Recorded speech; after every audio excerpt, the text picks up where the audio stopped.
ஓம் சக்தி ஓம் சக்தி ஓம் சக்தி ஓம் ஓம் சக்தி ஓம் சக்தி ஓம் சக்தி ஓம். தாய் என்று கேட்டவுடன் கொடுப்பதால் தானுலத்தை தாய் என்று சொல்லி வைத்தார். தலைமகனுன் சன்னதியின் கலைமகனுன் அருளாலே தமிழ் பாடி வரங்கள் பெற்றார். செய் ஒன்று எதிரினில் கதறுவது கேட்காமல் செவி மூடிருக்கலாமோ? சிறு பிழைகள் இருந்தாலும் மன்னித்து அருள் காட்டும் தேவி அவள் நீ அல்லவோ? ஆயகலை அத்தனையும் அறிந்தவனை நோய் நொடிகள் அணிகவிடல் முறையாகுமோ? அரியதொரு செல்வத்தை உரிய மகன் ஏற்காமல் அனுதினமும் ஆடலாமோ? வாயுமென வேகமாய் வந்தனது துயர் தீர்த்து மகிழ்ச்சியினை கொடுக்க வருவாய். அம்மா வைத்தீஸ்வரன் கோயில் வளர்தையல் நாயகி வழங்கான வைக்கும் உமையே. ஓம் சக்தி ஓம் சக்தி ஓம் சக்தி ஓம் ஓம் சக்தி ஓம் சக்தி ஓம் சக்தி ஓம்.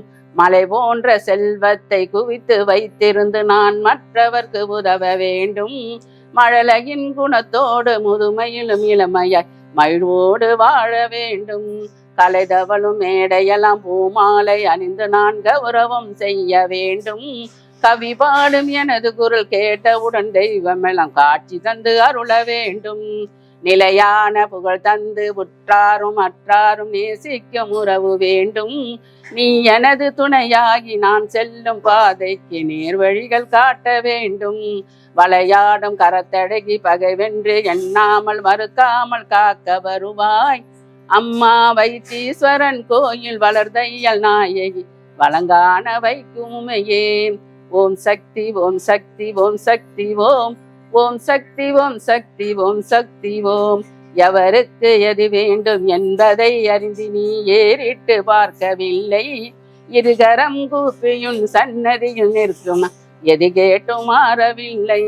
சிவல்புரியில் வாழ்கின்ற சிங்காரம் தந்தது செந்தமிழ் கவிதை மூலம்.